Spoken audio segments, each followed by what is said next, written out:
আমি দেখতে চাইলাম শয়তানটা কই। 40 পাউন্ড মিশরীয় পয়সা লাগলো জাদুঘরে ঢুকতে। আমরা ঢুকতেছি, ঢুকে দেখলাম শয়তান কই, গুড়ি সব জায়গায়, বিশাল জাদুঘর। জিজ্ঞেস করলাম আসলটা কই? বলল যে তিনি দোতলায় আরাম ফরমাচ্ছেন, ওনারে দেখতে হলে আরো 40 পাউন্ড দেওয়া লাগবে। তো চিন্তা করলাম এটা কি অপচয় হয় নাকি? পরে দেখলাম আল্লাহ তাআলাই তো বলেছেন, কুল সিরু ফিল আরদ ফানজুর কাইফা কানা আকিবাতুল মুকাজ্জিবিন। আমার দুনিয়া ঘোরো আর আমার সত্যের অস্বীকারীরা তাদের পরিণতি আমি কি করেছি চোখ দিয়ে দেখো। তো আল্লাহই তো কইছে দেখতে, যাই দেখে আসি। যাই দেখলাম গ্লাসের বক্সের ভিতরে মিস্টার ফেরাউন চিতই শুয়ে রয়েছে। জীবনে তো শয়তান দেখি নাই, আমার মনে হয়েছিল শয়তান যদি দেখতাম মনে হয় এইরকমই হইতো। চোখ দুইটা এখনো আছে, মাথায় কয়েক গাছা চুলও আছে, হাতের নখও কয়েকটা আছে, গলাটা এরকম চিকন, বডিটা কাপড় দিয়া জড়ানো। আহারে ফেরাউন, কি জ্বালান জ্বালাইছ। মুসা আলাইহিস সালাম অনেক সময় তাকায় দেখলাম, আমার মন ফিরে গেল 3500 বছর আগের কোরআনের পাতায়, ইতিহাসের পাতায়।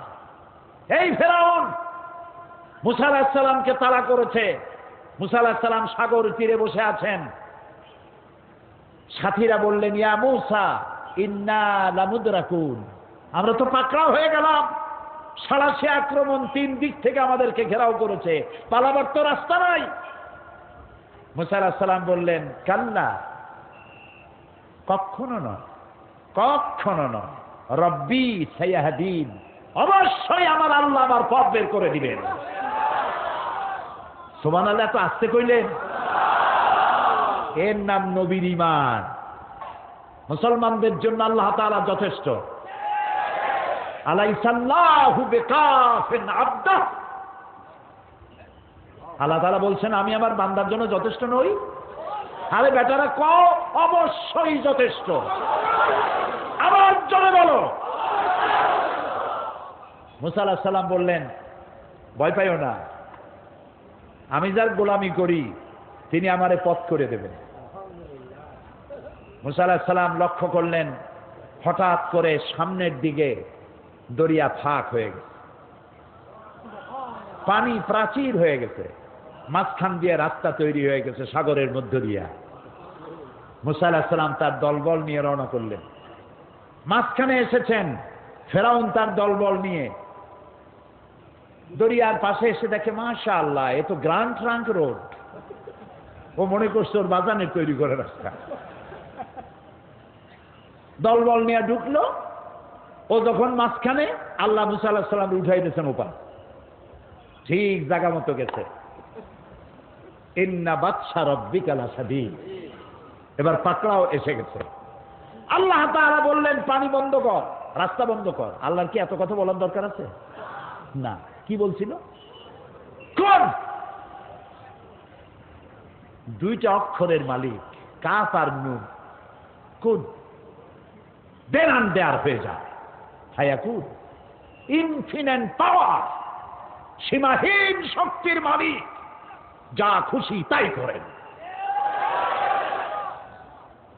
আল্লাহর কসম, দুনিয়ার মুসলমানেরা যদি আল্লাহকে এই পাওয়ার হিসাবে বিশ্বাস করে, পৃথিবীর কোন শক্তি মুসলমানদেরকে প্রধানত করতে পারবে না।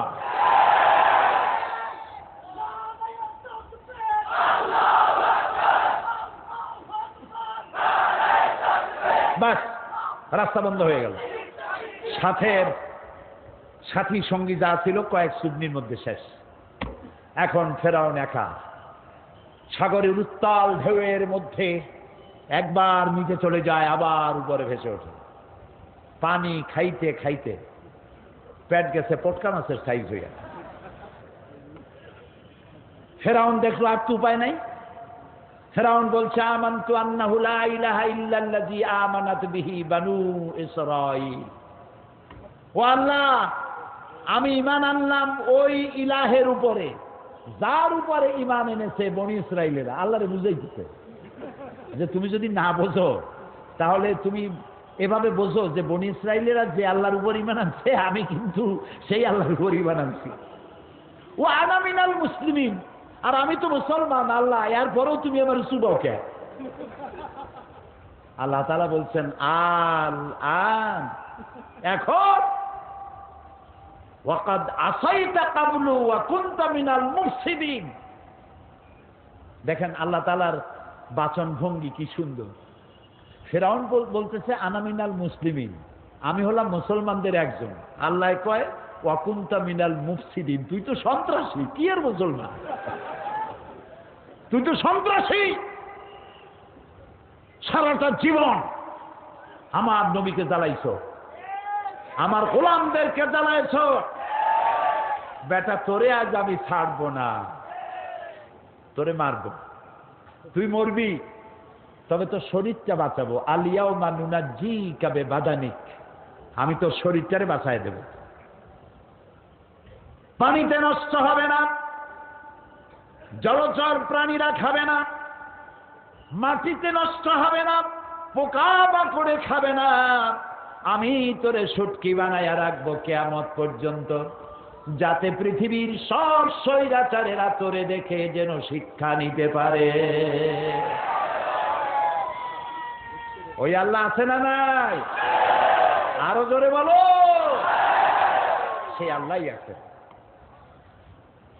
বর্তমানে 90 ফেরাউন, 90 নমরুদ, পৃথিবীর নতুন নতুন স্বৈরাচার যারা হবে, আল্লাহ তাদের ইন্তেকাম নেওয়ার জন্য আমার আল্লাহ যথেষ্ট, ঠিক না?